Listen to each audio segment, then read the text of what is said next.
Today I'm going to be talking about the relationships between different types of fats and oils in relation to cardiovascular disease. I will discuss some of the terminology related to cardiovascular disease as well as symptoms and risk factors for this disease. I will also discuss the different factors and controversies that play a role with this topic.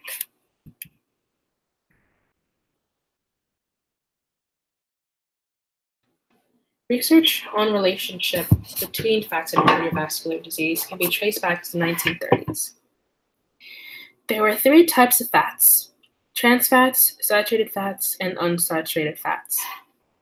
Trans fats are fats that are taken through the process of hydrogenation that turns healthy oils into solids. In the early 20th century, these types of fats can be found in products such as margarine and vegetable shortening. They, however, were found to have no medical value and benefits, so they were banned in the United States completely. These fats are known to contribute to the development of cardiovascular disease. Saturated fats are fats with molecules that do not have double bonds between the carbon molecule. They can be found naturally in foods like butter, cheese, and pork. At room temperature, unsaturated fats are turned into solids. Unsaturated fats are fats that have a more loose packed molecule, and they often remain liquid at room temperature. Unsaturated fats can be either monosaturated or polyunsaturated. Unsaturated fats can be a source from plants. Common sources from this type of fat include sunflower seeds, nuts, and olives. When unsaturated fats are ingested, they can be broken down into omega-3 fatty acids and omega-6 fatty acids.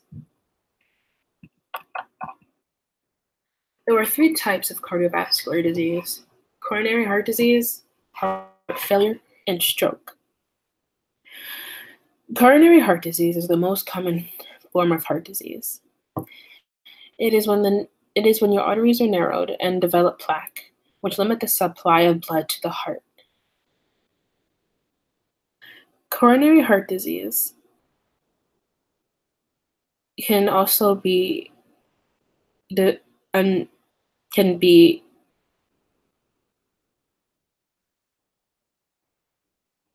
are two other subtitles underneath coronary heart disease: peripheral heart disease and carotid heart disease. Peripheral artery disease is the buildup of the arteries that are responsible for supplying blood into the arms and legs. Carotid artery disease is the buildup of plaque to the arteries that are responsible for supplying blood to the brain. Each of these types of coronary heart disease can be a determinant to health of an individual and which can lead to death. Heart failure occurs when heart muscles are injured and become weak. Heart failure can often lead a person to feel tired as the heart is not able to pump enough blood to all the organs and maintain the same activity. Heart failure can produce high blood pressure, heart attacks, and can cause heart valves to fail and not work properly. Stroke occurs when a person has a carotid heart disease. It occurs when the blood flow to the brain is blocked. It can lead to permanent brain damage, disability, or possibly even death. Symptoms of coronary heart disease are as follows.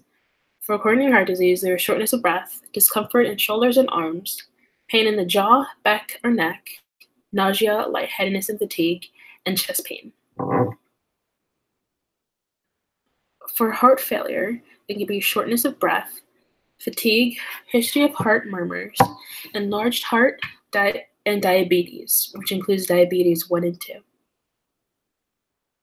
For women, sometimes the symptoms for coronary heart disease can be different. For those symptoms, they are sleep disturbance such as insomnia, indigestion, fatigue, and shortness of breath. For stroke, the symptoms are as follows: paralysis, numbness in the arms, legs, or face, Sometimes one side of the face, or possibly even both sides of the face, can be affected. There is dizziness, loss of balance, and difficulty walking, trouble seeing either in one eye or both eyes, loss of consciousness, severe and sudden headaches, confusion, sudden weakness, and problems breathing. Some risk factors that tie into cardiovascular disease are poor dieting, obesity, physical inactivity, diabetes, which includes type 1 and type 2, and alcoholism. It is important to note risk factors for cardiovascular disease are lifestyle-based. Poor dieting and obesity are directly linked to dietary habits, as well as physical inactivity, for being the health concern obesity associated with the consumption of food against one's physical activity. These risks further identify the link between fats and oils and cardiovascular disease risks. Implications to the public. Cardiovascular disease is the leading cause of death in the world in the United States. It is estimated that about 17 million people die with cardiovascular disease. 1 in every 4 deaths in the United States results in heart disease. It is approximately 610,000 people die from heart disease. Like I said, it is the most common heart disease in the United States is cardiovascular disease, which accounts for 370,000 fatalities annually. About 735,000 people in the US have heart attacks. There are differences in the race and ethnic implications, which I will talk about later in this presentation. With race and ethnicity, it affects the prevalence of heart disease throughout the United States. It is estimated about 27% of the public know the casualties of heart disease in people. 47% of cardiac deaths occur from not reaching the hospital on time. It is important to watch out for your symptoms. And if you have any of symptoms of heart diseases, go to the hospital immediately.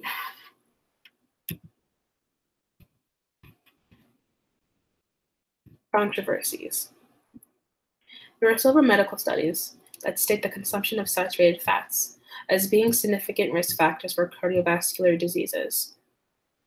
There are articles and studies that state the benefits of consuming such fats. An example of a controversy is the publication by the American Heart Association, which states that if one person lowers their amount of saturated fats and replace them with unsaturated fats, the development of cardiovascular disease can decrease. One reason for the existing controversy in the New England Journal of Medicine article is that the first intake of unsaturated fats was administered into different groups except for those who were on low-fat diets. This altered the clinical outcomes that were expected from this study. Researchers also failed to ensure that the participants stopped the consumption of unsaturated fats, which further created bias in the finding of the study.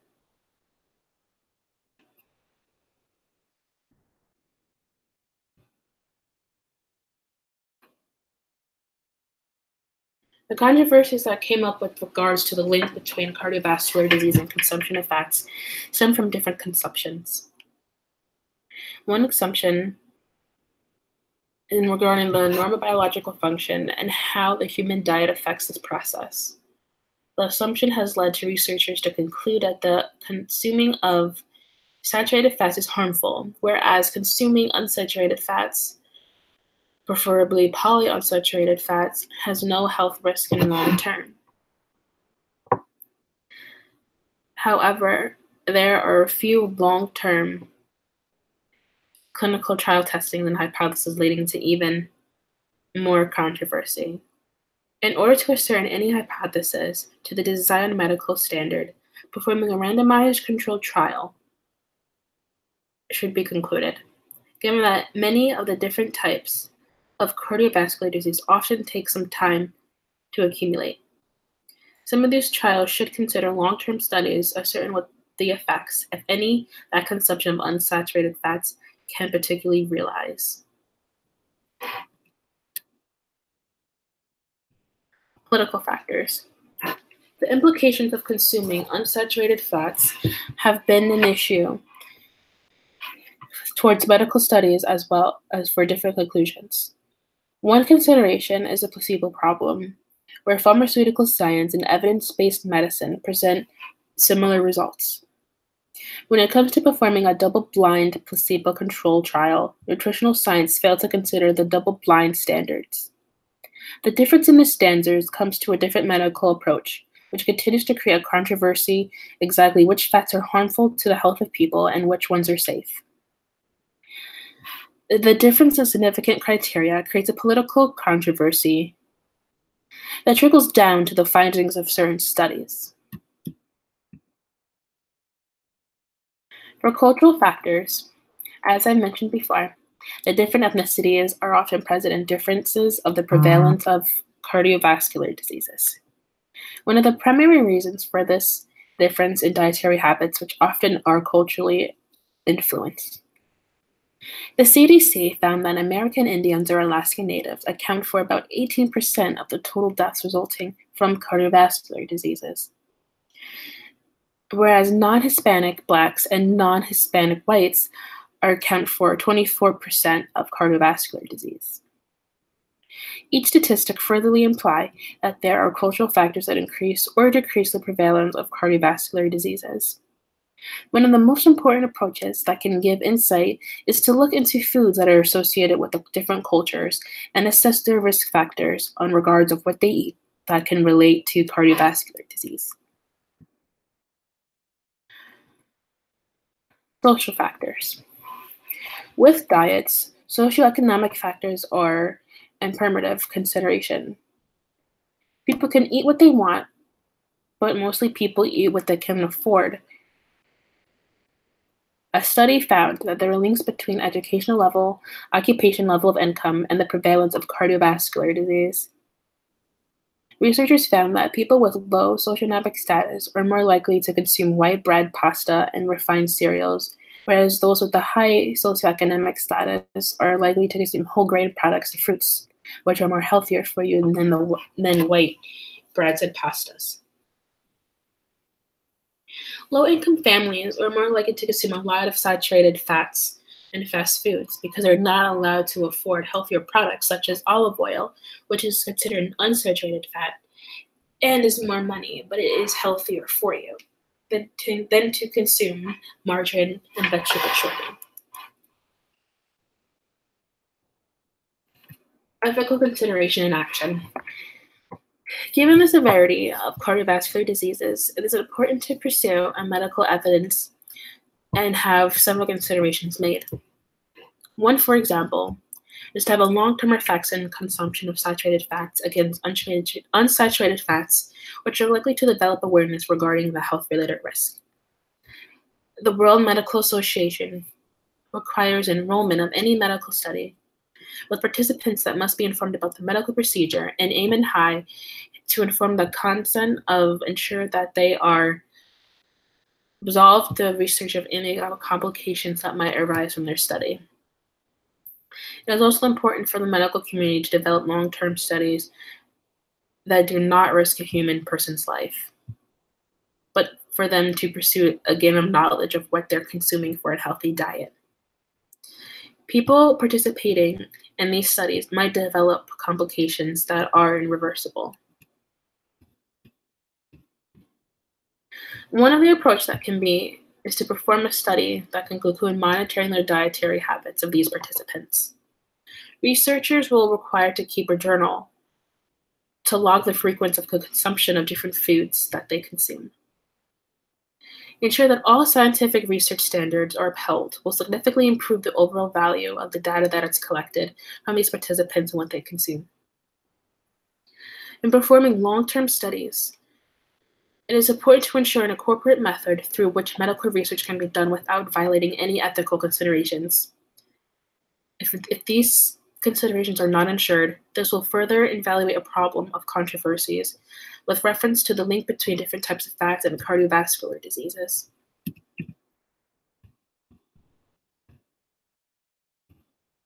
To sum up what I've talked about with you today, cardiovascular disease occurs with the blockage of hardening in the narrows of the blood vessels, which makes it difficult for blood to pump where it needs to pump throughout the body. Coronary heart disease is the most common form of cardiovascular disease and is characterized by narrowing and hardening the arteries, which causes the buildup of plaque. Excessive consumption of saturated fats significantly contributes to the buildup of cholesterol, which produces plaque in the blood vessels. Unsaturated fats are considered healthier and a better alternative than saturated fats. Controversies related to the link between consumption of different types of fats and cardiovascular diseases continue to be debated, but appear to be very challenging to prove. In conclusion, given the previous evidence, the dietary habits of individuals directly affect the risk of developing cardiovascular diseases. It is important to ensure that one's diet is low in saturated fats and substituted with unsaturated fats, particularly with the polyunsaturated fats. With other comorbidities like diabetes and obesity, also influence the prevalence of the cardiovascular disease, which implies that the content of one's diet should be less in sugar. Regular exercise complements these efforts in reducing the risk of health-related factors and often improve the management of cardiovascular disease.